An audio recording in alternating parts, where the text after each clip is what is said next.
മിക്ക ട്രാവലേഴ്സിന്റെയും ബക്കറ്റ് ലിസ്റ്റിലുള്ള ഒരു ഇടമാണ് മഹാരാഷ്ട്രയിലെ ഹരിയ ഫോർട്ട്. എന്റെയും ഒരുപാട് നാളത്തെ ആഗ്രഹമായിരുന്നു. അങ്ങനെ ഞാനും ഹരിയ ഫോർട്ട് കയറി ഇറങ്ങിയപ്പം എനിക്ക് തോന്നി കുറച്ച് കാര്യങ്ങൾ ഞാൻ നിങ്ങളുമായിട്ട് ഷെയർ ചെയ്യാം. ആദ്യത്തേത്, എനിക്ക് ഹരിയ ഫോർട്ട് കുറച്ച് ഓവർ ഹൈപ്ഡ് ആയിട്ട് തോന്നി. കാരണം ഒത്തിരി റീൽസുകൾ ഈ പേടിപ്പെടുത്തുന്ന 80 ഡിഗ്രി സ്റ്റീപ്പ് ക്ലൈമ്പിനെ പറഞ്ഞുകൊണ്ട് കണ്ടിട്ടുണ്ട്.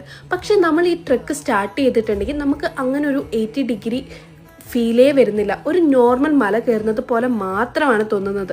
പിന്നെ ഹരിയ ഫോർട്ടിന്റെ സ്റ്റെപ്സിന്റെ ഇടയിലാണെങ്കിലും ഇതുപോലെ രണ്ട് സൈഡിൽ പിടിച്ച് കയറാൻ വേണ്ടി കാർവ് ചെയ്തിട്ടുണ്ട്.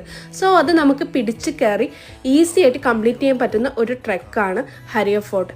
ആൻഡ് ഈ ഒരു 80 ഡിഗ്രി സ്റ്റീപ്പ് അത് ക്യാമറ ആംഗിളിൽ മാത്രം ഫീൽ ചെയ്യിപ്പിക്കുന്ന ഒരു പേടിപ്പെടുത്തലാണ് എന്നാണ് എനിക്ക് തോന്നിയത്. പല റീൽസ് കണ്ട് പേടിച്ച് ഹരിയ ഫോർട്ട് കയറാൻ പറ്റില്ല എന്ന് വിചാരിക്കുന്നവർക്ക് എനിക്ക് പറ്റുമെങ്കിൽ നിങ്ങൾക്കും പറ്റും.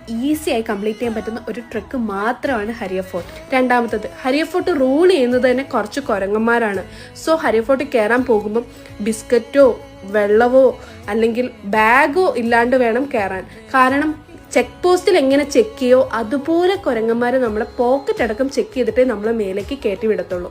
മൂന്നാമത്തത്, ഹരിയ ഫോർട്ട് ഒത്തിരി ഓവർ ക്രൗഡഡ് ആണ്. സോ മാക്സിമം വീക്കെൻഡ്സിൽ പോകുന്നത് ഒഴിവാക്കി വീക്ക് ഡേയ്സിലോ അല്ലെങ്കിൽ എന്തെങ്കിലും മഹാരാഷ്ട്രയിലെ വിശേഷ ദിവസങ്ങളിലോ പോകാൻ വേണ്ടി നോക്കുക.